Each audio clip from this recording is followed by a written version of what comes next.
Hey folks, how you doing? So in this video, I'm going to describe how I looked for the best representation on the internet that would tell us which direction. I gotta speak a little bit more lowly and not get so excited. Not that I sounded excited. Okay, so the best representation that we have on the internet to establish the axial tilt of our Earth in relation to its ecliptic and the solar system obliquity and that sort of thing, right? So when I did that, I started off with a illustration developed by Mr. Matt Williams on 27 July 2016. And basically, he's describing that the orbital direction of the Earth in relation to our Sun is to our left, which is pretty much how most of us think when we, in America, when we think of reading from the left to the right. So when we normally when we envision things that are moving, we will almost always orient them to our left in their direction of movement. So that means that this particular view that he is illustrating here is a galactic interior view of the Earth, of the solar system, where the observer is between the solar system and the center of our galaxy, viewing the solar system, looking out beyond the galaxy. And when we do that, his illustration of the axial tilt is to the right and at approximately 25 degrees at this point, right? Well, whatever it is he has here. And so if we were to switch that around, because our solar system is rotating in a prograde direction as we refer to it, that means that the orbital direction would actually be going to our right, in which case the axial tilt will be off to the left. These are very important aspects in determining angular momentums in relation to other angular momentums. And we are in fact working to establish the Earth's ecliptic in relation to the solar system's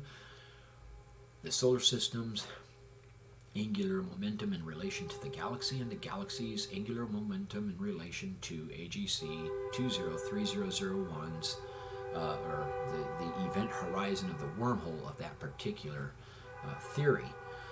And then by that we're going to determine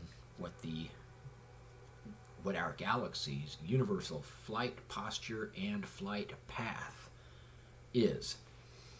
And it's all very complicated stuff. You got to figure it out one step at a time. So we figured out Earth.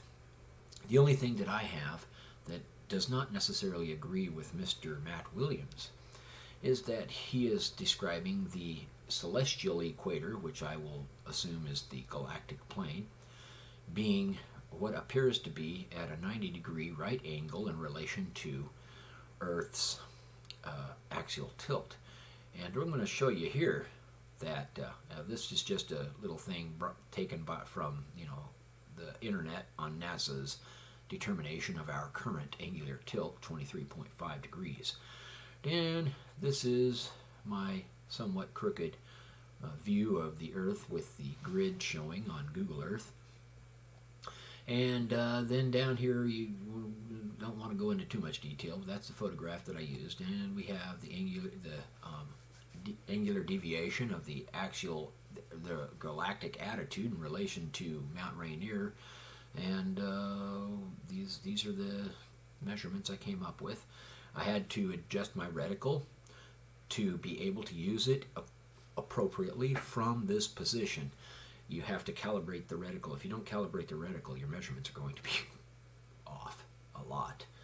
All right, here's the upward view of Mount Rainier. Here's Sunrise Point, where his position was as he photographed the galaxy off over here, and it cuts right through here. Okay. Then I take that, and this is my direction from that same position, and it basically is fired off into this direction. And then I take my yellow stripes and I move them in as close as I can get them on Google Earth. This is my last slide for this particular thing at 222.5 degrees from Sunrise Point. on my galactic angle, and that is, here's the North Pole, and here's the galactic plane at the equator, and it's going to be about 25 degrees from this point here to the galactic plane as I measured it based on Dave Morrow's photograph.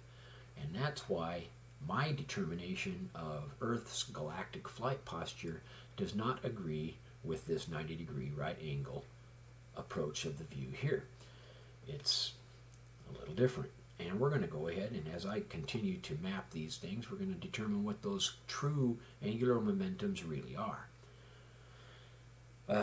And that pretty much concludes this particular slide.